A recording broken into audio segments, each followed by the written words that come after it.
+2 വിദ്യാർത്ഥിനിയെ തൂങ്ങി മരിച്ച നിലയിൽ കണ്ടെത്തി. 10ാം ക്ലാസ് വിദ്യാർത്ഥി ആത്മഹത്യ ചെയ്തു. നീറ്റ് പരീക്ഷാ തോൽവി ഭയന്ന വീണ്ടും ആത്മഹത്യ. മമ്മി പപ്പ എനിക്ക് ജെഇ നേടാനാവില്ല, ഞാൻ ആത്മഹത്യ ചെയ്യുന്നു. +1 വിദ്യാർത്ഥിനി കുളിമുറിയിൽ.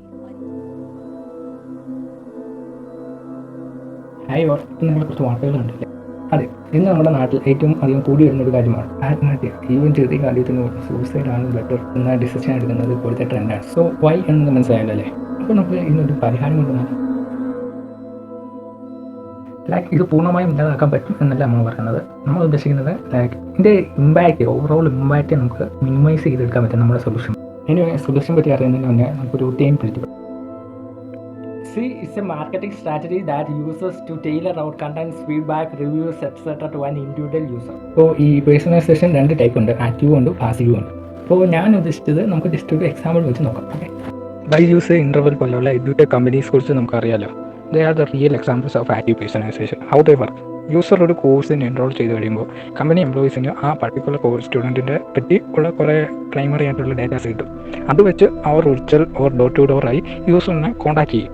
ആൻഡ് സീരീസ് ഓഫ് ഇൻട്രാക്ഷൻസ് വഴി അവരുടെ interest field, understanding levels, schedules ഒക്കെ അനലൈസ് ചെയ്യാക്കും. ദെൻ അത് വെച്ചാകും അവരുടെ entire course syllabus companies personalise ആയിട്ട് സ്ട്രക്ചർ ചെയ്യുന്നത്. ഇനി നമ്മുടെ എക്സിസ്റ്റിംഗ് ആയുള്ള സോഷ്യൽ മീഡിയകളുടെ കേസ് നോക്കാം. നമുക്കറിയാം personalization is a key factor for social media to gain great traction. So ഇവിടെ അത് ബേസിക്കലി വർക്ക് ചെയ്യുന്നത് ത്രൂ എ മീഡിയേറ്റർ വഴിയാണ്. അതായത് അച്ചീവ് ചെയ്യുന്നത് അൽഗോറിതം വഴി യൂസർ ആപ്ലിക്കേഷനിൽ എൻഗേജ് ചെയ്യുമ്പോൾ അവരുടെ ലൈക്സ്, കമൻറ്റ്സ്, ഫോളോസ്, ക്ലിക്സ് ഒക്കെ ഈ അൽഗോറിതം ഗ്യാദർ ചെയ്യും. അതനുസരിച്ച് പേഴ്സണലൈസ്ഡ് ആയിട്ട് നമ്മുടെ ഫീഡ്സ് സ്ട്രക്ചർ ചെയ്യും. സോ ആക്റ്റീവ് ആൻഡ് പാസീവ് മനസ്സിലായല്ലോ അല്ലേ? ഒന്നിൽ നമ്മൾ യൂസറുമായിട്ട് എന്ത് ചെയ്യുന്നു, ഡയറക്റ്റ് ആയിട്ട് ഇൻട്രാക്ട് ചെയ്യുന്നു. പക്ഷേ രണ്ടാമത്തേതിലോ ഒരു മീഡിയേറ്റർ വെച്ചാണ് എന്ത് ചെയ്യുന്നത്, ഇൻട്രാക്ട് ചെയ്യുന്നത്.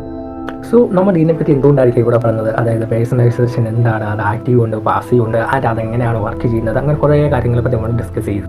കാരണം നമ്മൾ ബേസിക്കലി വർക്ക് ചെയ്യുന്നത് ഇതേ സെയിം കൺസെപ്റ്റ് വെച്ചാണ്. By introducing an active personalisation in our social media we are trying to assess humans with various trends by a proactive approach. അതായത് സൂസൈഡ് തോട്ട് ഉള്ളവരാണ് നമ്മളുടെ യൂസർ എന്ന കൺസെപ്റ്റ് അല്ല ഇവിടെ നമ്മളുടെ മുന്നോട്ട് വെക്കുന്നത്. ഒരു ആപത്തിൽ പെടുന്നതിന് മുന്നേ തന്നെ അതിലെ ഔട്ട്കംസിൻ്റെ പോസിബിലിറ്റി ആൻഡ് പ്രോബബിലിറ്റി ഗ്രാബ് ചെയ്ത് അതിനനുസരിച്ചാവും നമ്മൾ ഓരോ സ്റ്റെപ്പുകളും എടുക്കുന്നത്. അതായത് പ്രശ്നത്തിൽ ചെന്ന് പെട്ടിട്ട് രക്ഷിക്കാനല്ല, അതിനെ പ്രെഡിക്റ്റ് ചെയ്ത് പോസിറ്റീവ് ഇമ്പാക്റ്റ് കൊടുക്കുന്നതാണ് അസിസ്റ്റൻറ്റ്. ഇവിടെ financial concepts, technical limitations, even phone ഇല്ലെങ്കിൽ പോലും നമ്മുടെ യൂസർ ആകാൻ പറ്റും.